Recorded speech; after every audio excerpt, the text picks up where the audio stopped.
तो अब हम विचार करते हैं कि इसमें सब्जियां कौन सी खानी चाहिए। दालों पे विचार हो गया, अन्न पर हो गया मोटे रूप से, सब्जियां।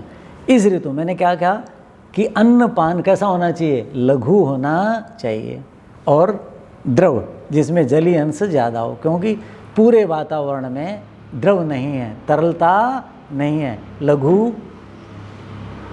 हल्का होना चाहिए और जिसमें जलीय अंश ज़्यादा होना चाहिए, ये चीज़ होनी चाहिए। तो परमात्मा व्यवस्था क्या करता है इस ऋतु में, बताओ कौन सी सब्जियां आई हैं? ककड़ी आई है कि नहीं? ककड़ी को लोग सलाद के रूप में खाते हैं, वो भी रात को।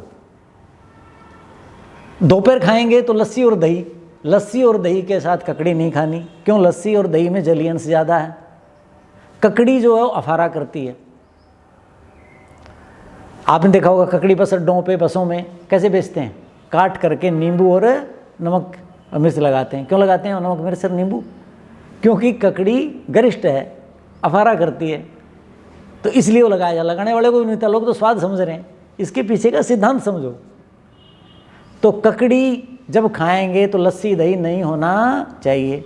जिस भोजन के साथ आप ककड़ी खा रहे हैं सलाद के रूप में, उसके साथ पानी ज़्यादा मत पिए, नहीं तो आपको जल्दी नहीं पचेगा। क्यों? ककड़ी में जलीय अंश बहुत ज़्यादा है, अफारा करती है, और पानी भी पी लिया आपने, और साथ साथ भोजन तो किया ही है, उसके कारण जठराग्नि इतना भार कैसे उठाएगी। तो ककड़ी खाएं तो अलग समय में खाएं, भोजन के बाद।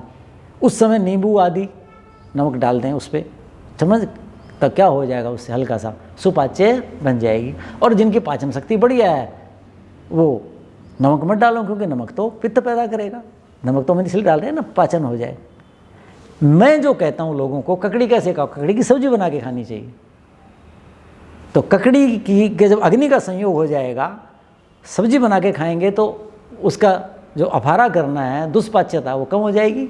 और फिर आप लस्सी और दही के साथ खा सकते हैं। किसको? ककड़ी की सब्जी को, अर्थात ककड़ी को। हम ककड़ी खा रहे हैं, ककड़ी की सब्जी थोड़ी खा रहे हैं। ये तो हमने बना लिया, आग पे रखेंगे, उसमें छौंक लगाएंगे उसमें नमक मिर्च हल्दी डालेंगे, ये तो मनुष्य ने व्यवस्था कर ली। हमें गेहूं खाना है, अब कोई ब्रेड खा रहा है, कोई रोटी खा रहा है, कोई दलिया खा रहा है, कोई रस बिस्कुट खा रहा है। हमें गेहूं खाना है, हमें चना खाना है, हमें मूंग खानी है, हमारी आवश्यकता ये है। अब लोगों को इस बात की बहुत कम जानकारियां हैं, तो वो क्या सोचते हैं कि ककड़ी सलाद के रूप में देखा, सब मैं कहूँगा डॉक्टर सब्जी भी बनती है, ऐसे कहेंगे। मैं कहा भाई सब्जी उबाल करके खाओगे तो ठीक रहेगा, घरों में बनाते नहीं लोग। आलू की सब्जी बनाते हैं, आलू इस ऋतु में नहीं खाना चाहिए। आलू दिवाली पर शुरू करना चाहिए, होली पे बंद कर देना चाहिए। आलू गर्म होता है, दुष्पाच्य होता है, बस काम खत्म। तो भारत में, विशेषकर उत्तर पश्चिम भारत में, दिवाली पे फसल आती है, होली पे चली जाती है, उस समय खाना चाहिए। तो इस समय ककड़ी, कद्दू, लौकी, तोरई भी नहीं, तोरई 20 अगस्त से खानी चाहिए, यानी जब वर्षा ऋतु समाप्त हो जाए, शरद ऋतु आरंभ हो। बहुत सुपाच्य होती है, पित्त का शमन करती है, शरद ऋतु में पित्त बढ़ता है, तो उसमें बताऊंगा। तोरी खा लें, विष नहीं है, बुरा नहीं है, उड़द की दाल की तरह नहीं करेगी, आलू की तरह नुकसान नहीं करेगी, लेकिन उसका समय वो है तोरई का। इस समय कद्दू खाएंगे, लौकी खाएंगे और ककड़ी खाएंगे, टिंडा खाएंगे, ये समय है। ये सब्जियां इस ऋतु में खानी चाहिए। और ये मैं बता ही चुका, मसाले आदि न्यूनतम डालें, न डालें, डालते हैं तो धीरे धीरे महीने 2 महीने में कम कर दीजिए, इस साल कम कर दीजिए, अगले साल और कम हो जाएगा, धीरे धीरे कम हो जाएगा, बच्चों को भी आदत पड़ जाएगी। मोटी सी चीज़ ये है। इस ऋतु में जैसे भिंडी आती है, भिंडी भारी होती है, और भिंडी को भी माताएं क्या करेंगी, तेल में जड़ा ही डालती हैं, काढ़ा कर लेती हैं। करेला है, उसको भून करके जड़ा ही डालती हैं। अब उसके अंदर आपने क्या डाल दिया, तेल डाल दिया, तेल गर्म होता है, तेल भारी होता है पचने में, समझ गई कि नहीं, वो डाल दिया, और ऊपर से उसके पोषक तत्व भी नष्ट कर दिए, इतना ज़्यादा भून के काढ़ा कर दिया, और मसाले भयंकर डाल दिए। फिर बीमार कौन होगा? स्वर्ग के देवता तो होने से रहे बीमार। जो उन भिंडियों को खाएगा, बनाने वाला भी होगा क्योंकि उसकी गंध जाएगी, और खाने वाला तो होगा ही होगा। तो भिंडी पहले ही भारी, अरबी पहले ही भारी। भिंडी खाइए, इस ऋतु की चीज़ है, लेकिन सीधा पानी डाल करके खाओ। अब हमारे लोग पसंद नहीं करते, मैं कहता हूँ पानी डाल दो, तो वो कहते हैं लिस लिसी हो जाती है। और मैं कहा दुनिया भर की लिस लिसी चीज़ खा रहे, ये बर्गर पिज़्ज़ा ऐसे ऐसे हो के खा रहे, च्युइंगम खा रहे, जो न खाने योग्य है, जिसमें लिस लिसापन हो तो खा रहे हो। अरे भिंडी लिस लिसी होगी तो क्या हो गया, उसका गुण है, समझ के उसको उबाल के खाओ, उसको भून के न खाओ। वैसे भिंडी भारी होती है, अरबी भारी होती है, आलू तो लेना ही नहीं चाहिए। कटहल खाते हैं इस ऋतु में आता है, कटहल भी तल करके खाते हैं लोग, तले इन्हें मसाला नहीं डालें, कटहल बहुत भारी होता, बहुत भारी होता। तो जिनकी जठराग्नि अच्छी है वही खाएं। पहली चारों सब्जियां ही ज़्यादा खानी चाहिए, यानी 80% वो खाओ, 20% ये खा लो, और ये भी बिना तल करके खाएंगे, बिना मसाले के, कम मसाले के खाएंगे तो लाभ होगा। नहीं तो भाई बड़े बड़े हॉस्पिटल तो खुले हुए हैं, बड़े बड़े दवाइयों की दुकानें हैं, परोपकार करना है तो खा लो ताकि उनको रोज़गार मिलेगा, वो भी कोई बहुत बुरी चीज़ तो नहीं है।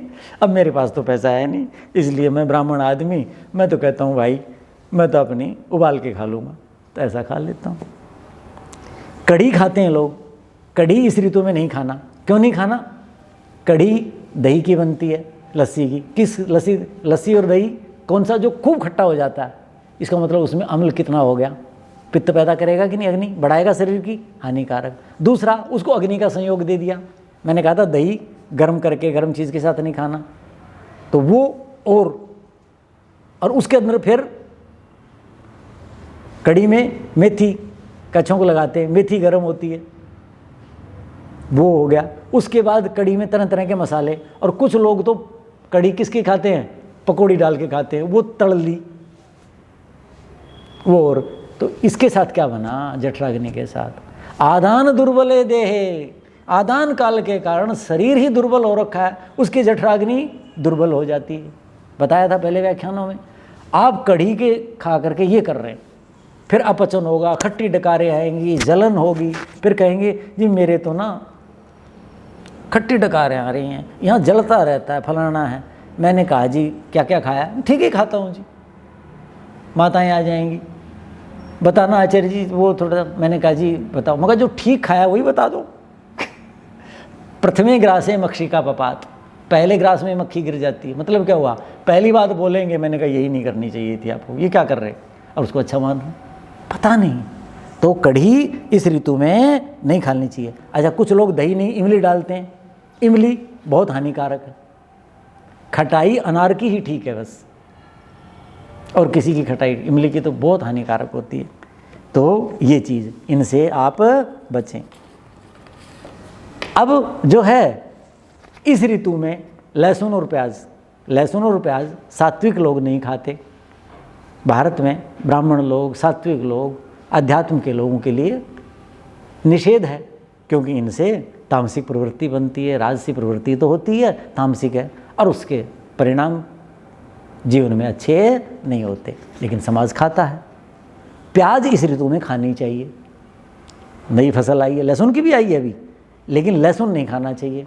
प्याज क्या करता है, कफ को बढ़ाता है। आपने देखा होगा ना, क्या कहेंगे भाई प्याज खा के चले जाओ, लू नहीं लगेगी। तो मैंने क्या कहा था कि हमारे यहाँ क्या करते थे, घी और बूरा खा के चले जाओ, लू नहीं लगेगी। सिद्धांत समझिए, घी क्या है, मधुर है, घी क्या है, स्निग्ध है। जो गर्मी ने धातुएं खत्म कर दी, खत्म करनी है लू ने, उनकी पूर्ति करेगा। मीठा खाया कफ को बढ़ाएगा, कफ का अभाव हो जाता है। प्याज जो है कफ की वृद्धि करता है।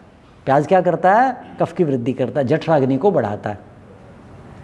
तो प्याज तल करके नहीं खाना, मैंने बताया, कच्ची प्याज खानी, उसमें दुर्गंध आती है, लेकिन स्वास्थ्य की दृष्टि से कच्ची प्याज खाएं, सलाद में खाते हैं ऐसे, ठीक हो गया। लहसुन नहीं खाना, लहसुन क्या है, बहुत गर्म होता है, प्याज भी गर्म होती है, लेकिन कच्ची खाएंगे तो गर्मी नहीं करेगी, अग्नि का संयोग देंगे तो हो जाएगी, दुष्पाच्य भी हो जाएगी। लहसुन क्या है, गर्म होता है, पित्त को बहुत बढ़ाएगा, बहुत ज़्यादा गर्म होता है। तो बचें।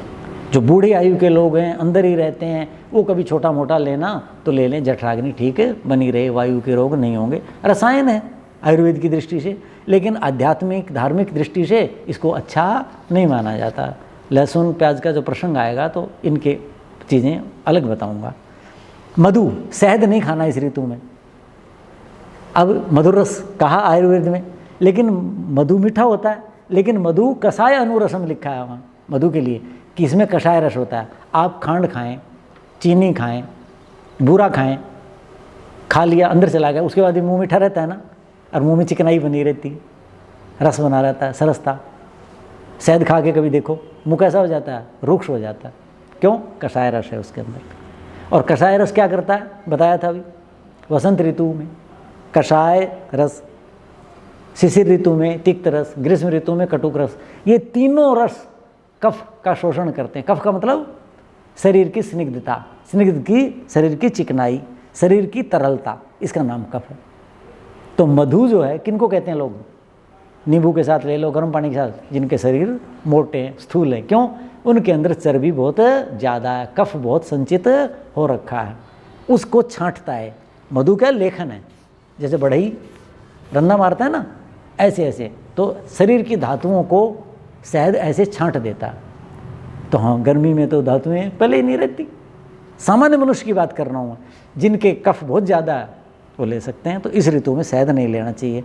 और शहद का नियम भी है, गर्म करके नहीं लेना, ग्रीष्म ऋतु में नहीं लेना, जो परिश्रम करके आया जिसका शरीर गर्म हो रखा है वो नहीं लेना, गर्मी से संबंधित कोई भी चीज़ है उसमें शहद नहीं लेना। मारक, चरक आदि सारे आचार्य कहते हैं मारक मारने वाला होता है, विषैला काम करता है, तो इस ऋतु में वो नहीं लेना। और तली हुई चीज़ें में आ गया, जैसे पूड़ी खाते हैं, परोठा खाते हैं, हलवा खाते हैं, इस ऋतु की चीज़ नहीं है। खीर भी नहीं खानी चाहिए इस ऋतु में। क्यों? खीर भी दूध को इतनी देर पचाया है तो वो गरिष्ठ हो जाती है, और चावल का संयोग हो गया, मीठे का संयोग हो गया। मैं खीर कभी भी वो नहीं खाता जो पहले ही जिसमें मीठा डाला हुआ हो। खीर खाई भी किसी भी ऋतु में तो मैं ऊपर से घी और मीठा डालता हूँ उसमें। क्यों? अंदर यदि चावल के और दूध के अंदर घुस गया मीठा, शरीर उसको बाहर निकालेगा तभी तो पचाएगा, वो गरिष्ठ भारी हो जाती है। तो इस ऋतु में खीर भारी होती है, और मीठा डाल दिया तो वो गरिष्ठ भी हो जाएगी, पित्त पैदा करेगी। लेकिन हलवा, पूड़ी, पराठा, पकोड़े, इनकी तरफ तो देखना भी नहीं। जैसे गंध होती है ना, गंध पड़ी है, अरे उधर देख, अरे उधर मत देख, नहीं तो भाई वही यहाँ जलन, वही खट्टी डकारें, वही उल्टी, वही दस्त, वही एसिडिटी, वो इंतज़ार कर रहे हैं आपका रोग। शरीरम व्याधि मंदिरम, शरीर तो रोगों का मंदिर है, और भक्तजन बाहर खड़े हैं सारे आने के लिए। जितनी रोग हैं ये गर्मी के तैयार खड़े हैं, यदि ये चीज़ें खाएंगे तो। इस ऋतु में आम आएगा, आम का पाना बनाना है। आम का रस बनाते हैं ना, पाना, वो जरूर लेना चाहिए। आम खट्टा आप कहोगे, लेकिन आम क्या कहा, अम्ल रस क्या है, कफ की वृद्धि करता है। तो उसके अंदर क्या डालना है, खूब मीठा डालना, और खूब तरल कर करके उसको बनाते हैं तो लू नहीं लगती। क्या कहते हैं, आम का पाना बना के पियो, आम का रस बना के पियो, क्या होगा, गर्मी, लू नहीं लगेगी। तो वो बनाना है, ठीक है कि नहीं। तो वो शरीर को पुष्ट करता है। बेल का रस बनाना है, बताया। 2 प्रकार की लस्सी, एक कच्ची एक पक्की। पक्की लस्सी में लस्सी और दही का प्रसंग आया तब बताया था कि लस्सी को खूब रिड़को, जितनी रिड़कोगे उतने उसके गुण बढ़ेंगे। क्यों? लस्सी सुपाच्य बताया था, दही दुष्पाच्य क्यों था कि लस्सी को जितना उसका मंथन करते हैं उसके घटक टूटते हैं। जैसे दूध है, हलवाई ऐसे करके पिलाते थे ना, जो दूध जितनी बार यूँ किया जाएगा उसके घटक टूटेंगे, वो जल्दी पच जाएगा। जिनको दूध नहीं पचता है वो बार बार दूध को फेंटें ऐसे। तो ऐसे लस्सी जितनी बार फेंटेंगे उतने ही उसके गुण बढ़ते हैं, सुपाच्य होती है। तो लस्सी, पक्की लस्सी कौन सी है, दूध गर्म करके दही बना करके खूब पतली कर दीजिए, सफ़ेद पानी कर दीजिए, उसके अंदर खांड मिला करके पी लो, और नए के बराबर नमक, वो बार बार पीते रहें। कच्ची लस्सी क्या है, उबाल के दूध ठंडा कर करके उसका सफ़ेद पानी बना करके खांड मिला करके, ये कच्ची लस्सी कहलाती है, वो पिएं। दूध ठंडा होता है, दूध में चिकनाई है, दोनों चीज़ चाहिए ना रुक्षता को समाप्त करने गर्मी के लिए, और उधर वो हो गया। तो इनकी लस्सी आप बना सकते हैं। फल क्या खाएंगे, खरबूजा, तरबूज खाएंगे, ठीक है जी। तरबूज जो है उसके ऊपर हल्का सा नमक या काली मिर्च डाल दें, वो गरिष्ठ सा होता है। मैंने स्वयं अनुभव किया है, लोगों का पता नहीं। वो भारी सा होता है, इसलिए उस पर नमक भी डालते हैं। खरबूजे पे कभी डालते देखा है? तरबूज पे डालते हैं। क्यों?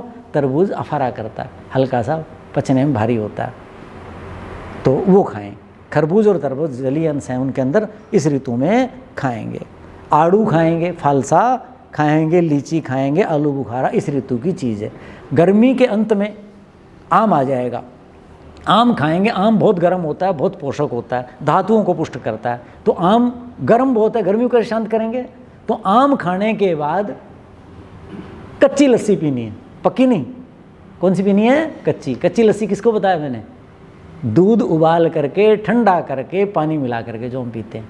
तो आम आप प्रिय हैं, मुझे आम बहुत प्रिय हैं, तो मैं आम खूब खाता हूँ और ऊपर से कच्ची लस्सी पीता हूँ, यानी दूध डाल करके। तो आम की जो गर्मी है, और अब तो मसाला भी डलता है उसमें, तो उसको खूब भिगो दें, निकल जाएगा 2-3 घंटे, 2-3 बार पानी से निकालने, गर्मी निकल जाएगी, जहर निकल जाएगा उसका जितना होगा, किसका? मसाले का।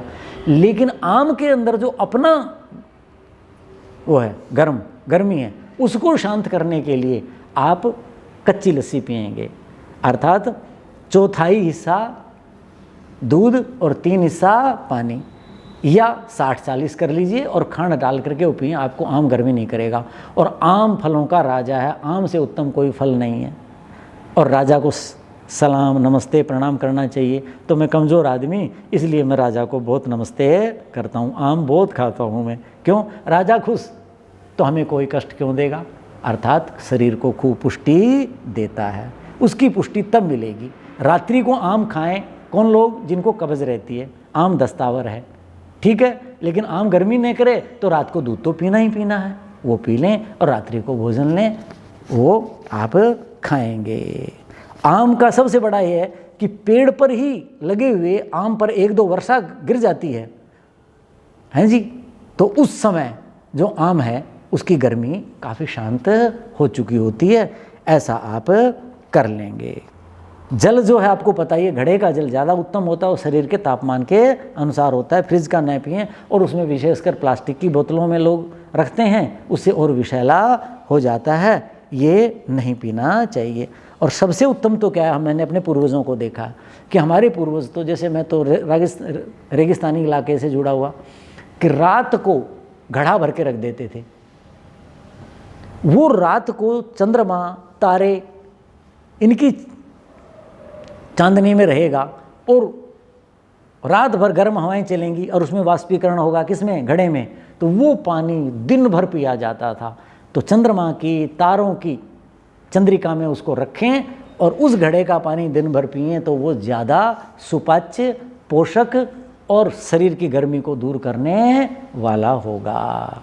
जो जल का गुण है उसका आप करें। लेकिन जल के लिए नियम है, अत्यंबुपानात् न विपच्यते अन्नम, अनंबुपानात् स एव दोष। जल ज़्यादा नहीं पीना, अत्यंबुपानात् न विपच्यते अन्नम। ज़्यादा जल पी लेंगे तो आपने देखा होगा ना, जो ज़्यादा पी लेते हैं, चल के आए और कुछ आए, उनको क्या हो जाता है? वमन हो जाता है। क्यों? शरीर को इतना नहीं चाहिए था। तो अमाशय क्या कहता है? चलो बाहर, वो बाहर फेंकता है। बाहर फेंकेगा तो अपने शरीर के खनिज लवण भी निकल गए, शरीर कमज़ोर हो गया। आपने तो पुष्टि के लिए लिया था जल, जल तो पोषण के लिए, गलती हो गई ना। अत्यंबुपानात् न विपच्यते न, ज़्यादा जल एक बार नहीं पीना, वो अन्न पचता नहीं है, अन्न भी नहीं पचता उससे। जल किस लिए लेते हैं? जल हमारा अग्नि का कार्य करता है पाचन शक्ति के लिए। न विपच्यते, पचता नहीं है। अनंबुपानात् स एव दोष है। फिर कहेंगे हम नहीं पीते पानी, फिर ऐसा ना, जल नहीं पियोगे तो अन्न फिर नहीं पचेगा, वही दोष होगा ज़्यादा पीने वाला। तो क्या करें जी? तस्मात् नरः, इसलिए मनुष्य मुहुर्मुहुः बार बार जलम पिबेत, जल पिए, अभूरी, थोड़ा थोड़ा करके पिए। जल पीने का ये नियम है।